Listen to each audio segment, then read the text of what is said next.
Hello,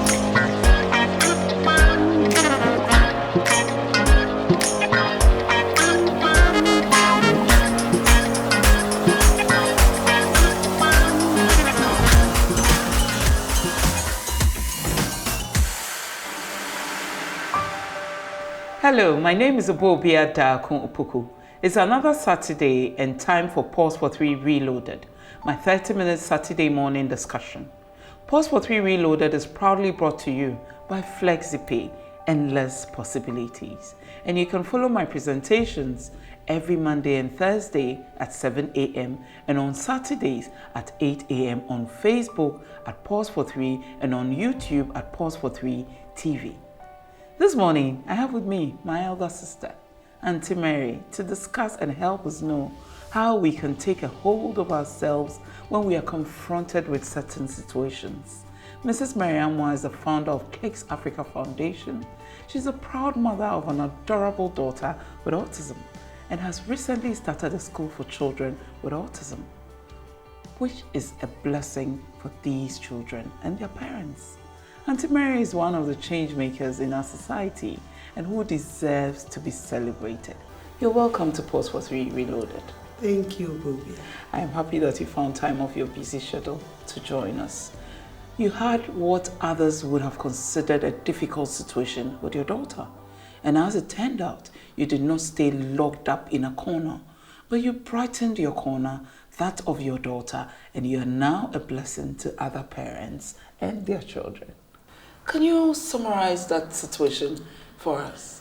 Thank you very much, and thank you for the good work you're doing. Thank you. You're a change maker in so many ways, and an inspiration to a lot of us too. Thank you. Having a child, it's not an easy task. Raising a child who is regular, in quotes, it's not an easy task. And having to raise a child with challenges is nothing that anybody would expect. So I have 2 boys already. Oh, I see. And yes, and growing up, everything was okay. And I prayed to God to bless me with a girl. And he did. So you can imagine my joy. Excitement. So the day came, I had my girl. Everything was all right.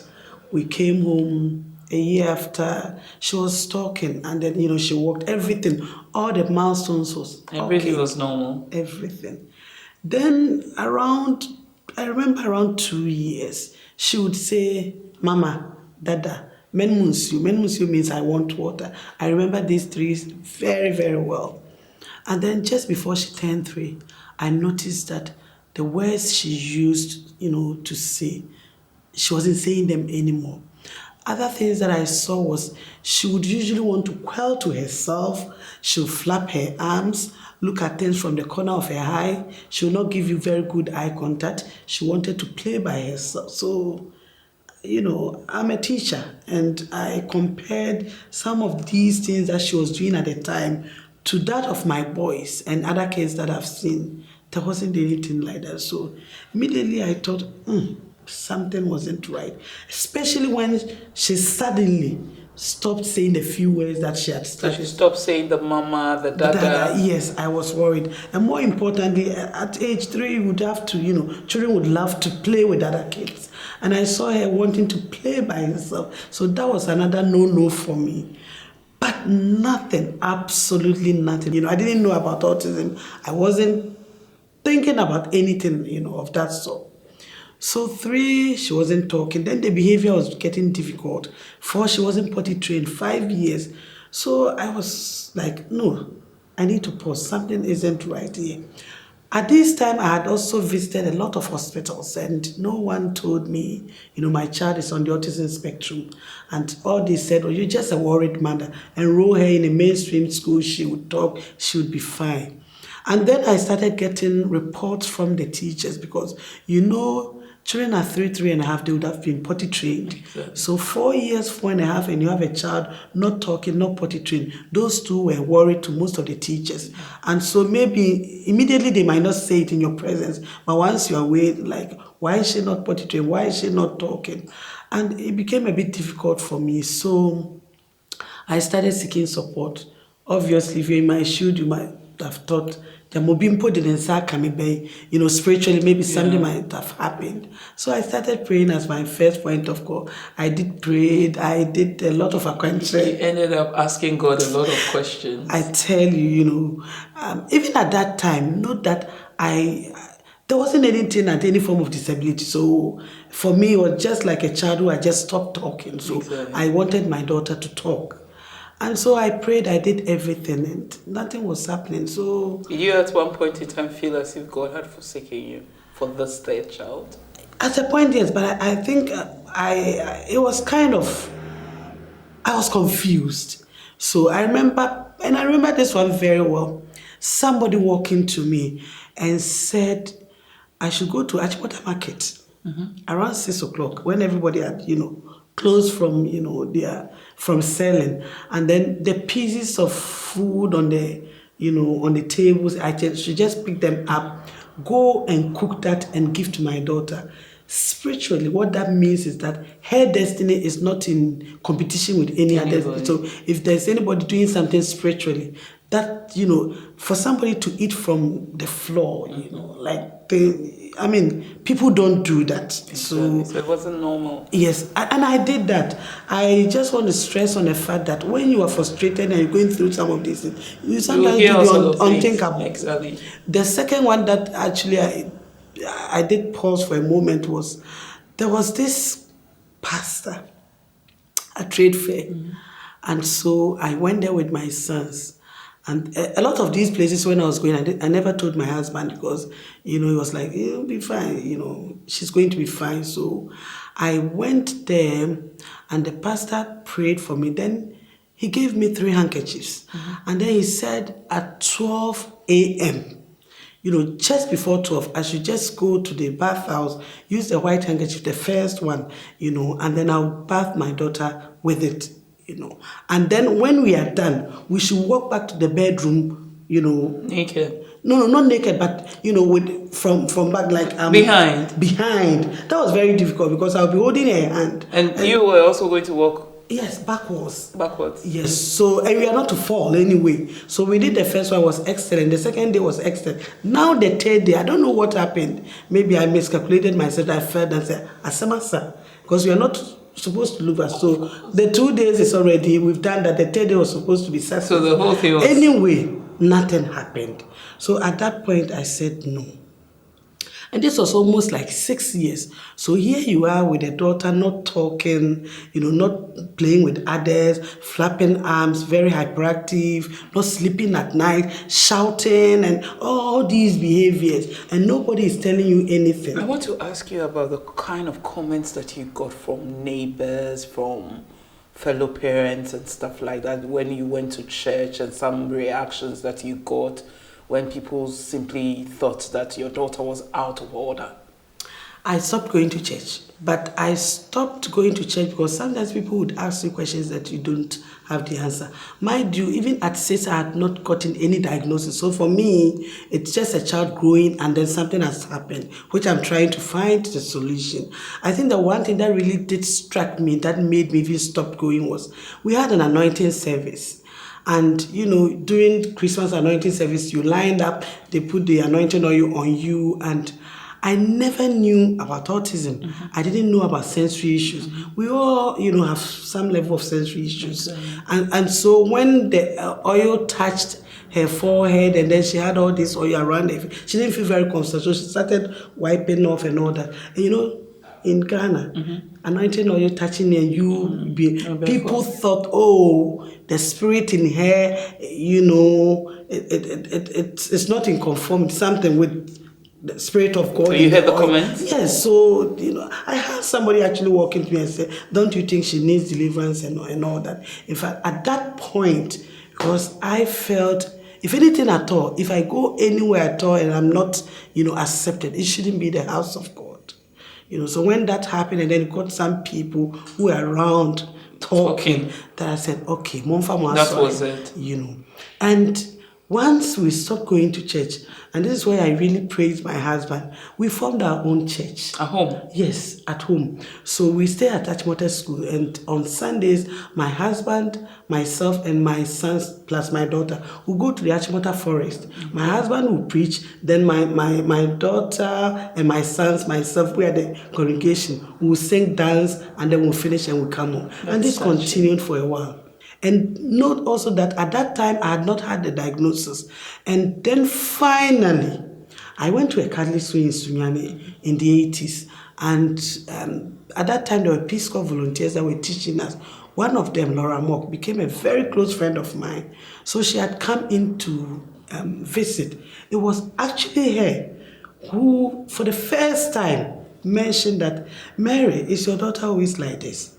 And I said, yes. He said, she seems to be on the autism spectrum. Obuobia, that was my first time. And I was a teacher who really believed in myself that I'm a very good teacher.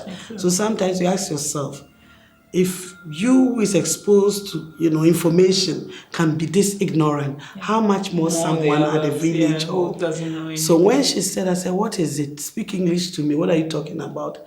They said it's a neurodevelopmental condition that affects children before the age of 3. Then she gave me some of the red flags and some of the things she said, I saw my daughter doing, and there were others that she said that, it wasn't, my daughter was not doing those things. Yeah. And this is what even makes it very difficult because, you're trying to have a set of characteristics, something to really fit in with her, and you're not getting her. And that's why we call it a spectrum. Yes, a spectrum. It's a spectrum disorder. So we went to Osu to a cafe, and she Googled autism, and here we were with tons of, information on autism. We printed that out. She gave it to me to read. And so for the next week or two, I read. And the more I read about this, I told myself, this can't be happening to me. It was difficult. I said, no, God, not me. Why would you bless me with such a beautiful girl and attach this?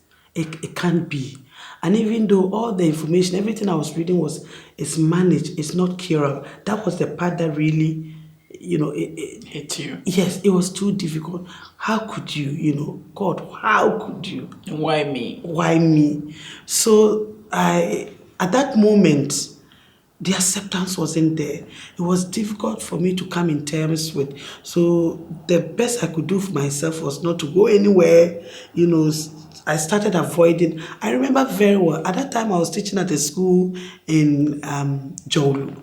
And there was this teacher who knew I had a young girl. So she would usually ask, how is she? Because I think she might have seen, because when she visited, and I tried avoiding that question because it was part of me I didn't want to talk about. So it was very difficult. I was in denial for a long time. So how did you get out of your denial? That sometimes you just want to wake up one morning and think that, okay, that was a dream. That never happened. But how did you get out of it? What made you stronger?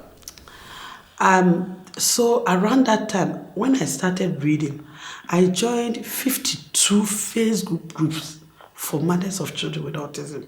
So my life became like, on the internet, reading. Then I had a book, so I'll start writing. When children are going through behavioral issues, especially when they are not giving you good eye contact, blah, blah, blah, blah. So I started. Did they affect your professional work? Were you still going to work? Were you still able to get out there and live a normal life?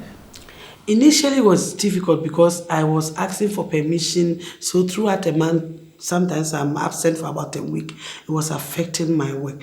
And also, anybody we brought in to support me, because at 6 she was not potty trained, and sometimes she wants to do this in your bedroom. When I say she wants to do this, put in your bedroom, at your kitchen. And I think it was weird for the people that were coming to help. Yes. So they would come and, a month or two, they would want to go back. So my husband said, look, I think we are confronted with a situation. Why don't you stop working? I'm a trained teacher. And really pay attention to this girl and let's see, what happens. That was very difficult because I'm like, why don't you also stop working and let me, I get it. Yes, so finally we had to take that decision. We are both teachers. And you know what I'm talking about. Exactly. We are public servants. Exactly. It won't be easy. When you add up, it doesn't already add up. And when one is taken away, then the add up doesn't even come in. It was difficult. I remember having to sell granite paste at the beginning. I had to, buy false bed sheets. Just anything to do to survive. Because at 6, I was buying diapers. 7, she was not potty trained. 8, she wasn't until 9.5. And when at 9 she wasn't potty trained, she also menstruated. Oh. If I had to deal with the potty training alone, probably that would have been okay. In fact, the first day I saw the blood, I was like, maybe it's a cut. So I checked again. I said, you come here. And I checked the panty and the blood was there. So, whoa! How are you going to deal with this? That day I cried. I said, God, why? At least let me deal with the potty training till she's potty trained. Adding menstruation, this is a no-no. And that was the reality. So then I became a stay-home mom. I was in these groups that, I was learning, asking questions. I'm sure in all the groups they knew me because I was very loud. I wanted solution to the things that I was going through. So in one of the groups, one of the parents said, I think you need training. Where are you? They said, I'm right here in Ghana. They said, okay, I know this place that offers training. You might want to write to them and ask. So I wrote the first letter to them. Then they said I should pay $2,200. I wrote to them again. I said, I don't have it. I'm not working. They said, okay, we'll give you 50% discount. So that brings it to $2,100. I said, I don't have that money. Then they said, pay $500. I said, even the $500 anyway. So at the end of it, they gave me a free scholarship.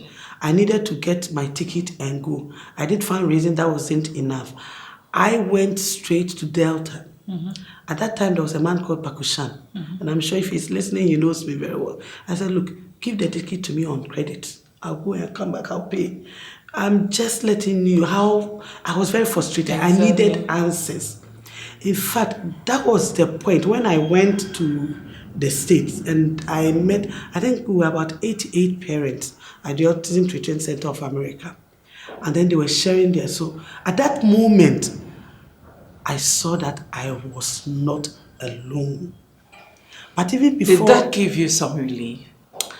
I think it was that moment in my life that I came to that acceptance that, look, it's a medical condition. You haven't done anything wrong.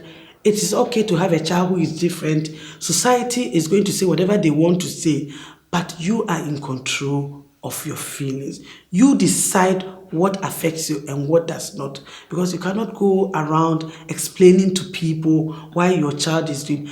Everybody is used to the normal. So maybe 15, 12 years, they may be in class 3 or class 4, probably going to class 6. They can write their names, they can speak, they are very intelligent. Here you are with one who is non-verbal, who is not potty trained, who needs 24-hour supervision, who has no sense of danger, who can express herself. That is what God has blessed you with. And you have to deal with it head on. Not easy. And I just want to talk about the fact that you were able to do it, bring on other children with special needs. Also, I want to talk about your school and how you took that decision to be of help to other parents, even when your situation wasn't that easy. So I would like to make mention of 2 people that were very, very instrumental. And this is why most of the time we talk about parent support group. Parent support group it's like a lifeline when you're going through all this emotional roller coaster. It's really important. So during that time, I met Mrs. Sewa Kweno. She's the founder of the Autism Center.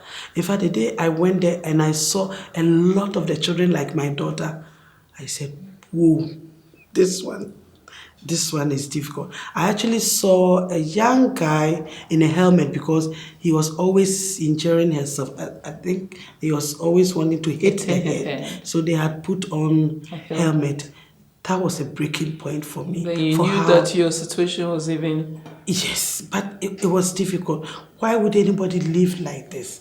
So where is that loving God when it hurts? And so she kept, and she had a son, now 33 years, young man. So she really advised me and said, look, it's okay to have a child who is different. The society may not embrace your child, but you have that responsibility to let others know that it is okay not to be okay. Exactly. And then there was also a speech and language therapist called Nana Kuyowusu, and she actually offered me a place. She had opened a center, and so she said she was looking for somebody to man the center, and I said I want to do it. I worked with her for 11 and a half years. Yes. And so when I went there, that opportunity of meeting other parents, discussing, our common interests, which is our children, finding solutions, strategies that works, therapies, and there are tons of therapies when it comes to autism. And I think what even makes it difficult for the other parent and myself is that it's not a physical disability. So if you meet someone who has any physical challenge, it's easy for people to accept. When you have a child with autism, there's no physical characteristics, for you to see. So once you don't see it, it means it's not there. So in a lot of the parents' minds, it was very difficult. And then you have families, you have in-laws, brothers, you understand? You have people coming to you and say, go to TB Joshua. And I'm not here to say prayer doesn't work. It does work. But whilst you pray, you also take steps, you understand? And God will bless these steps. So I had people... Looking back, your daughter is 16 years now. Do you have any regrets? No. I think God doesn't make mistakes. I'm sorry.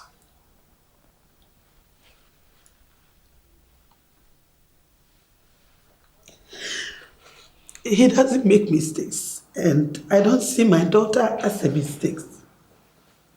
I've always been a very impatient person when I was growing up, so things must happen as and when I want. And happiness, sometimes, you do so much, and you want to see her progress, respond to all these things or all these interventions, and then nothing happens, and you just have to learn. I'm sorry. Oh, no problem. You just have to learn to take things a day at a time. Imagine having a 16-year-old girl who is menstruating and she doesn't even know that she's on her menses, so she can just walk around with blood stained in her clothes. It's difficult. I don't have regrets in a sense that I think this is in my life for a purpose. I may not have all the answers now, but someday all these things would make sense. I strongly believe in that. Sometimes I see myself blessed, being able to really identify myself with other parents who are going through that challenge. For instance, when we did set up Klicks, even before Klicks, where I was working formally at Awawa, I've met a lot of parents, and so we've become like a family, encouraging each other. Sometimes the fact that somebody walks to your office, you have an hour chat, and then, they came in crying, and then they walk out with smiles. That inner satisfaction, that gives me the strength. I always say that maybe this is more than a ministry, for us. People go through challenges, and sometimes they need somebody to talk to. Once they come in and they know that you are in similar situation, but you are ahead of them, they can identify and learn something. Yesterday, for instance, I met a very young couple, and maybe they're in their late 20s, and they have this beautiful boy. I could see the signs, they were like, Auntie Mary, is my child going to be all right? I said, that I cannot see, because nobody has the right to decide ahead of time what a child would be or would not be. That is in the hands of God. But I can advise you and say that it's not going to be like this. Once you put in the support, once you find that strength, and you tell yourself that regardless, no matter what, you are here for a purpose, and I'm in this with you. You can always count on, count on me as a mom or, as parents. That's strength, Last week I was seeing my son off to the university, and then I just asked him. He's a young man of about 22 years. So I'm like, I'm sure you may have some female friends. How do you really feel when they know that you have a sister like Nanaya? Then my son held me and said, Mom, do not worry yourself. Because sometimes you think we take her out for a walk for nothing. I do that so that the friends that I have would ask me, and they would also do ask me with all the comfort, I'm not saying that it's something that everybody, people would want to have in their lives. But whatever it is, we are in this together. And I'm sure that my friends are proud of me. And they are proud that I do not, hide my sister. At that point, I just told myself, we may have raised our children, we are very expectant, but who knows? Someday, when we are all gone, probably they would continue and they will not leave her alone. It's the society that is thinking that something is wrong with her. She's not like anybody else. But if we can have that acceptance for them, if we can have that love for them, if we can have people who would be with us and say, it is okay, I think that would bring, So if I get your point right, that means you're content with what the Lord has done. It took a bit of time. A lot. But now you're content with it. I am content and at peace with myself. There are people who have cancers, which is terminal, and they know that, in the next year or two, Nanaya doesn't have a terminal disease, She's so full of life. She's so genuine at heart, I look at her sometimes. Last week, for instance, she was singing. I just turned, I was amazed. Sometimes when I'm really at my wit ends, she would usually just come to me, just hold my hand, and just give me a kiss. And you ask yourself, you cry, who are you? Because it's like she can really read your emotions and know when you are going through a difficult time. I don't know. I just look at God and I said, whatever you allow in our life is for a purpose. My daughter is not a mistake. Never. If you are watching me, she's not a mistake.